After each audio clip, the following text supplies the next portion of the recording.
Hello and welcome back to our channel. If you are new here, I'm Tracie Milan and I'm the owner and creator of Brew Mill Candle Company, where we make candles as well as these concrete vessels that you see here.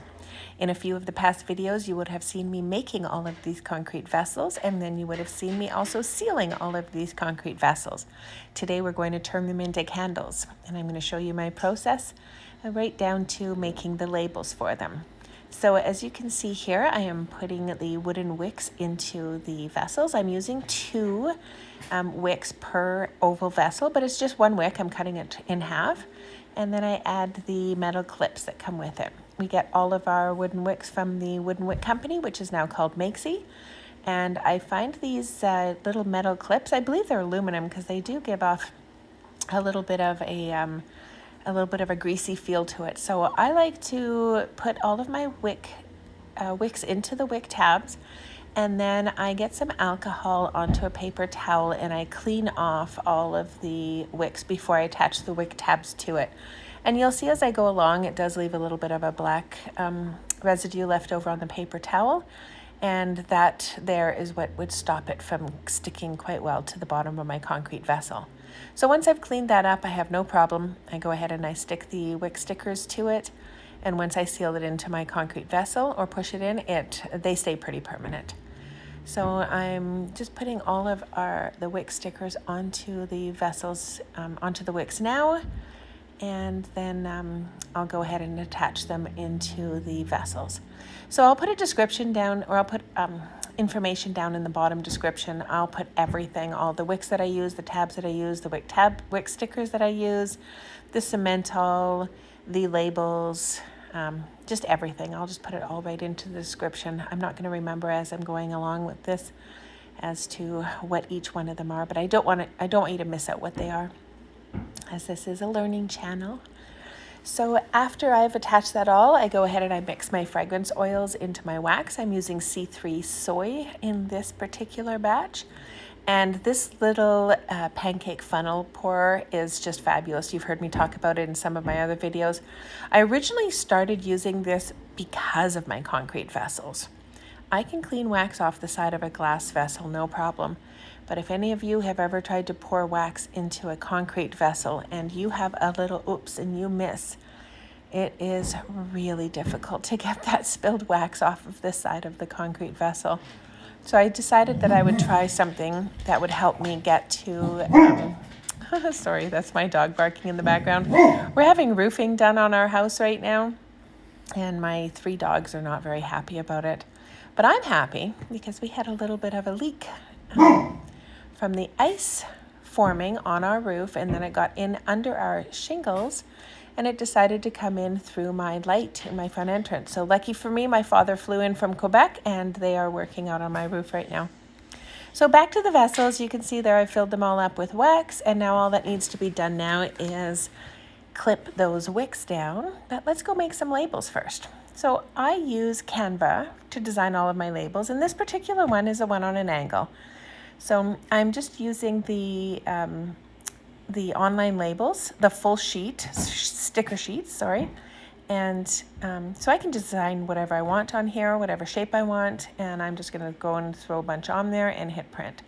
So this one here, I wanted to have a little bit of an angle going from the bottom up to the top, as you saw in the original pictures.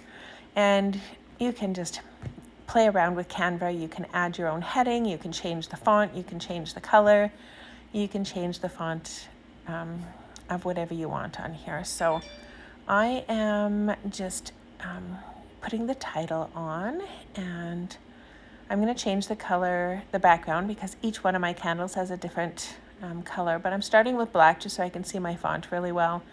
And as you can see, I've already got a few already made. I don't need to go through the process of showing you how to add text. You already know how to do that. And if you don't, I have a video that you can go look, Make Labels With Me, that will show you how to do all that. So for now, I'm just copying and pasting from my other label, and then changing the title, changing the font, changing the size. And Canva is a wonderful tool, especially for labels. It just gives me so much freedom to do whatever I want with my labels. And I do change up my labels a lot. I find it very difficult for me to stay with the same label. on every one of my candles. I love when I look at other makers who do that. I think it's beautiful, and please don't take this the wrong way. I love, love, love that you all do that. It's just for myself and my own creative mind. I'm just constantly changing my labels as I go. And I usually have a series that has pretty much the same style of label. And then by the time I go make my next label, I change it again. So Canva really, really helps me with that little problem that I have. And I can change it as much as I want. So here I'm just changing a few different things, making it fit all properly. I'm changing the color. This particular candle, Tap That Ash, is one that I sell an awful lot. It's a caramel pipe tobacco. My customers absolutely love it. They love the name, they love the fragrance. So I'm just changing that to a little bit of a brown color for the label. And now I'm gonna go ahead and download that. I always do a transparent background on these particular ones. It's just so that that white part doesn't show up when I go through. So I download it and then I save it on my computer, and then I go over to Maestro. And you'll see I've already got some I have a sheet here of some labels that I've already done.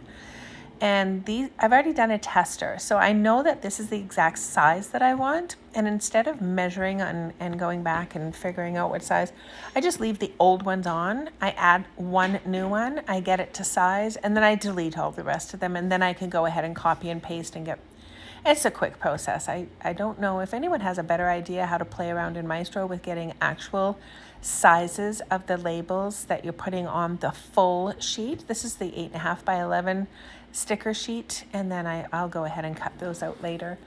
So I'm just adding my sticker labels on here. I kind of put them next to each other. You can move it around. Maestro is also an excellent program. I love that I'm not really restricted to their size, their labels, their design. I'm just throwing in exactly how I want my labels to look. So I'll just go ahead. On this one, I'm doing a couple of 11 ounces, a couple of 8 ounces, and a few 6 ounces. Just to demonstrate how you can put your own different sizes on there. I've created a different one in Canva, as you saw earlier, but I didn't share on there the 8 and the 6, as well as the 11. So my oval vessels, all of ours, they all hold just over 11 ounces. So I always put just 11 ounces in there. I'm often quite over. So now I'll go ahead and print it, and I love this printer that I'm using. It is an HP LaserJet. I'll link that in the description as well. We did start off with a few different. This is my third printer, and I didn't really like the way the other ones played out. This one here is fabulous, and it's fast. It prints off nice and clear.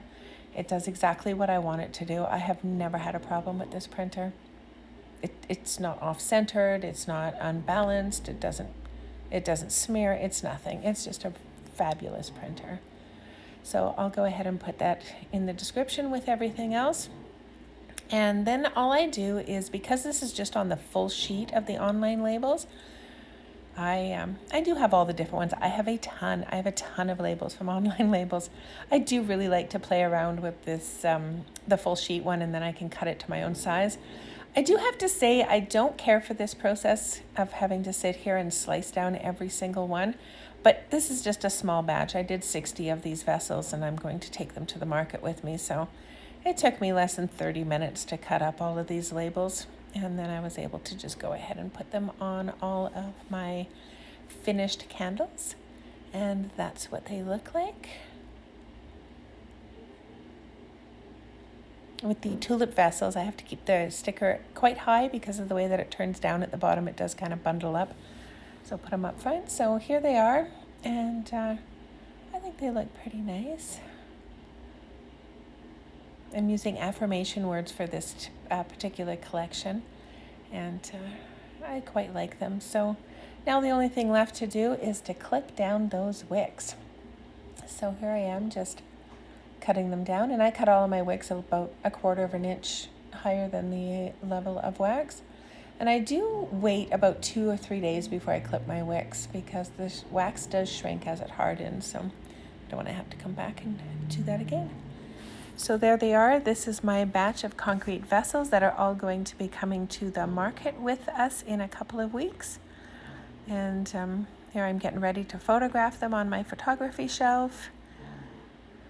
take a picture, and they turn out pretty nice. I'll play around with that in Photoshop and get my pictures a little bit brighter, and that's it. So thank you very much for watching. I hope that you had some fun watching me put this all together, and I hope that you get to go out and do some your own creations.